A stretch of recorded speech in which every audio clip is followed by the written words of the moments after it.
नमस्कार दोस्तों, स्वागत है आपका आपके अपने YouTube चैनल ला एंड ला में। मैं हूं आपके साथ प्रधान सिंह राणा।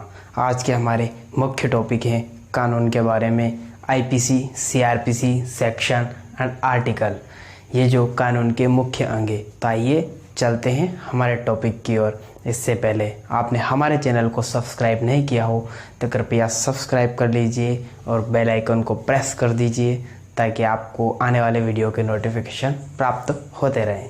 तो चलिए शुरुआत करते हैं। हाँ तो दोस्तों, शुरुआत करते हैं आईपीसी से।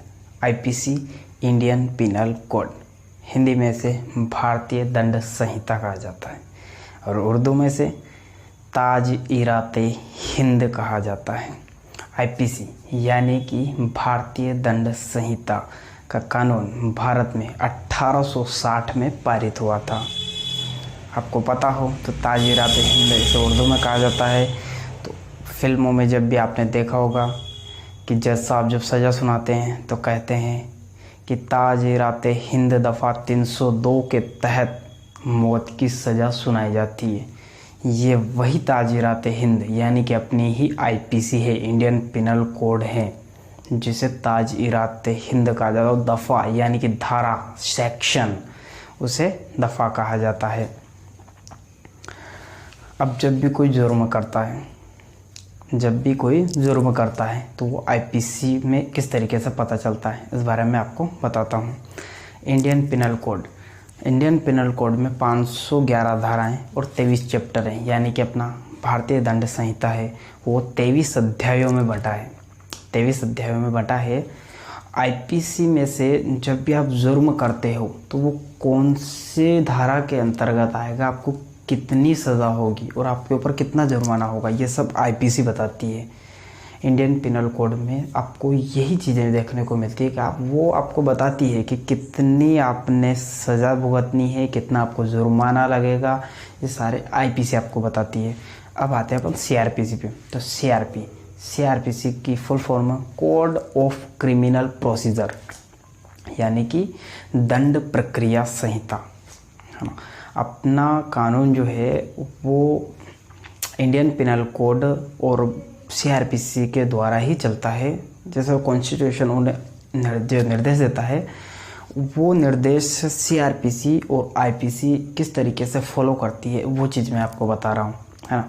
और एक चीज़ और आपकी जानकारी के लिए बता दूं कि अपनी जो आईपीसी है वो विश्व की सबसे बड़ी दंड प्रक्रिया संहिता है, यानी कि देश में इससे बड़ा कोई दंड संविधान नहीं है, दंड प्रक्रिया नहीं है। हाँ, तो CrPC code of criminal procedure, है ना, दंड प्रक्रिया संहिता। अब इसके बारे में आपको बता दूं, जब आप अपन कोई जुर्म करते हैं तो आईपीसी तो हमें बताती है कि आपको कितनी सज़ा होगी या कितना जुर्माना लगेगा या कितने साल की सज़ा होगी, कारावास होगा, वो जो भी।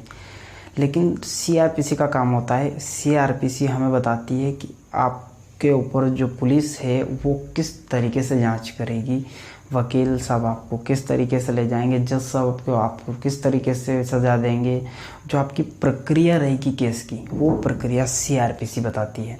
सीआरपीसी में आपको यही पता चलता है कि आपको किस तरीके से आपकी ज़मानत होगी, किस तरीके से आपका केस चलेगा, आपका पूरा ट्रायल किस तरीके से चलेगा, वो सीआरपीसी में बताती है। ये है अपनी सीआरपीसी। इसके बाद आता है सेक्शन।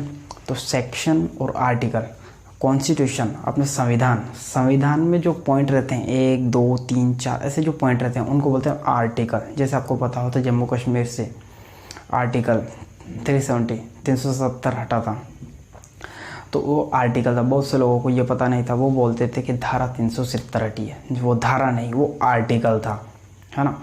अनुच्छेद, आर्टिकल, अनुच्छेद, सेक्शन, धारा। और जो अपनी आईपीसी होती है, आईपीसी में जो पॉइंट रहते हैं, जैसे 511 है उनके अंदर धारा है, तो सेक्शन होता है ना, 1, 2, 3, 4 ऐसे वो सेक्शन होते हैं, उनको बोलते हैं अपन धाराएँ। तो कभी अपन आर्टिकल अलग चीज़ है, सेक्शन अलग चीज़ है, धाराएँ अलग चीज़ है और अनुच्छेद अलग चीज़ है, इसलिए इन दोनों का समावेश नहीं करना चाहिए। कभी भी अगर मान लो कोर्ट में कोई केस चल रहा है तो वहाँ ऐसे बोला जाएगा ना कि इनको सेक्शन 302 के अंतर्गत इनको अंदर डाला जाता है या जो भी, तो वो उसके अंदर हो। अब चलते हैं अपन इन दोनों के बारे में आपको जानकारी बताता हूँ। आईपीसी किस तरीके से काम करती है। मान लो आप सड़क पर जा रहे हो, हाँ, सड़क पर जा रहे हो और स्पीड लिमिट लिखी होती है। जैसे सड़क पर किनारे पे 30 की स्पीड, 40 की स्पीड, 50 की स्पीड, ये स्पीड लिमिट लिखी होती है। बहुत सी बार अपन उस और हाईवे पे भी जाते हैं तो हाईवे पे वहाँ लिखी होती है, मेगा हाईवे पे लिखी होती है, नेशनल हाईवे पे लिखी होती है, तो वो स्पीड लिमिट होती है। जब अपन गाड़ी चलाते रहते हैं और आप अगर उस गाड़ी को उससे ज़्यादा स्पीड में चलाते हो तो आप अपराध कर रहे हो, आप ऑफेंस कर रहे हो। तो ऑफेंस करना, अपराध करना तो आईपीसी में आएगा, इंडियन पिनल कोड के। अब इसमें आपको क्या होगा, इंडियन पिनल कोड का 279 सेक्शन कहता है कि रैश ड्राइविंग एक अपराध है। इट इज़ पनिशेबल ऑफेंस, यह एक अपराध है और इसके लिए आपको 6 महीने की सज़ा या 6 महीने का कारावास भी हो सकता है। इसलिए यह आईपीसी के द्वारा अपन को ये चीज़ें जानकारी मिलती है। आपके ऊपर क्या सज़ा होगी, कितनी होगी, ये अपन आईपीसी बताती है। लेकिन किस तरीके से ट्रायल चलेगा, ये ट्रायल आपको सीआरपीसी बताती है। दोस्तों, कैसी लगी हमारी वीडियो कमेंट करके ज़रूर बताइएगा।